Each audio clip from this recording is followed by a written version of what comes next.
So this tutorial we're going to continue on and make a backlight, or sometimes it's called a rim light, for our main object character here. So again, here's our perspective where we're gonna just freely move around facing things.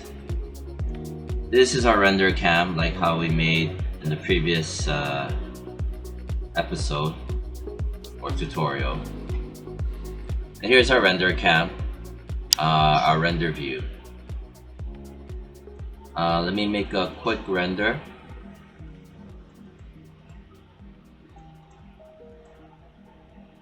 Alright, so sometimes you'll see where if I go here, it doesn't have my render cam. Okay, it says top shape camera or the perspective shape camera. If I go on the render camera, it doesn't have my render cam. This is a glitch in Maya. The way you fix this is by going render, update full scene. Okay, and then now I'll be able to choose render cam shape. It changed it. Now I can select it.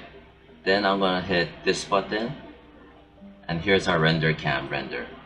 See? Okay. So I'm gonna make a another area light. Let me first save this image that we have a before and after, and I'm gonna go Arnold lights, area light. I hit W. I'm gonna pull this back,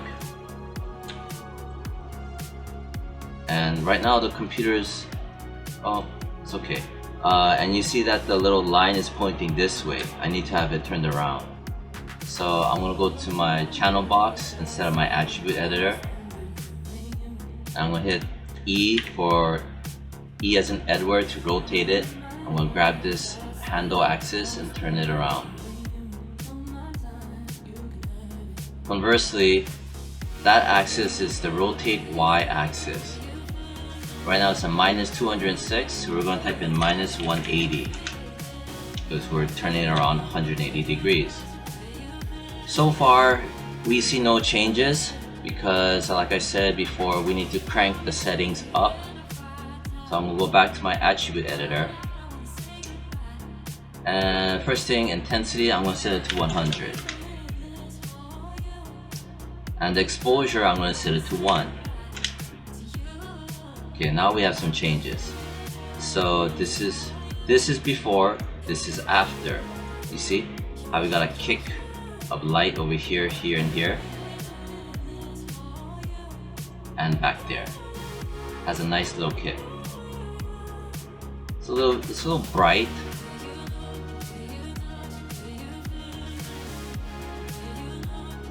But what I could do is, since the hot spot is super bright, I'm gonna hit R as in Robert. I'm gonna scale it up, and it'll make more of a diffused highlight. So if you watch carefully, now let me just save it. Now I'm gonna scale it up. It should tone it down a bit. Well, maybe not. Looks like it made some more, broaden it up. Okay, got some more kick over here. Alright, yeah, so more of a diffuse, broad diffuse. Right here too. And over here definitely toned it down. It's more, I like this better. We have a broad highlights. Yeah, over here too. Okay, so we have that. Yeah, let me save that. And let me see if there's something else I need to explain. Alright, got 2 more minutes. So again, you know, we set the intensity to 100, exposure to 1. This is the on-off switch.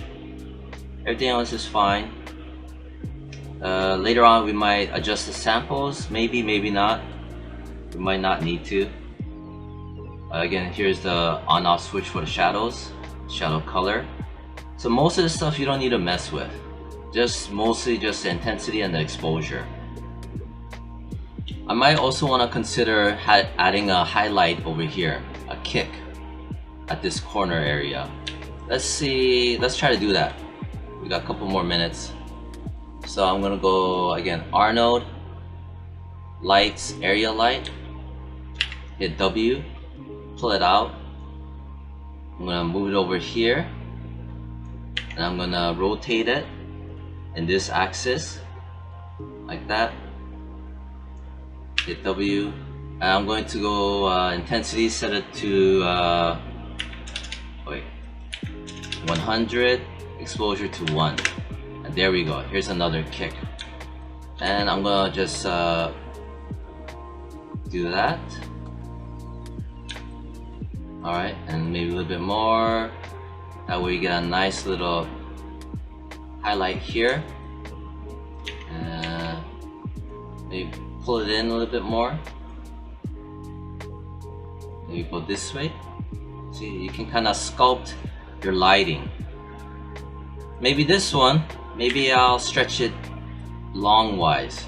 See what it's doing? But also kind of broaden it, so you can start to have fun with it. Alright, so that's the end of this tutorial, and we'll move on to the next one.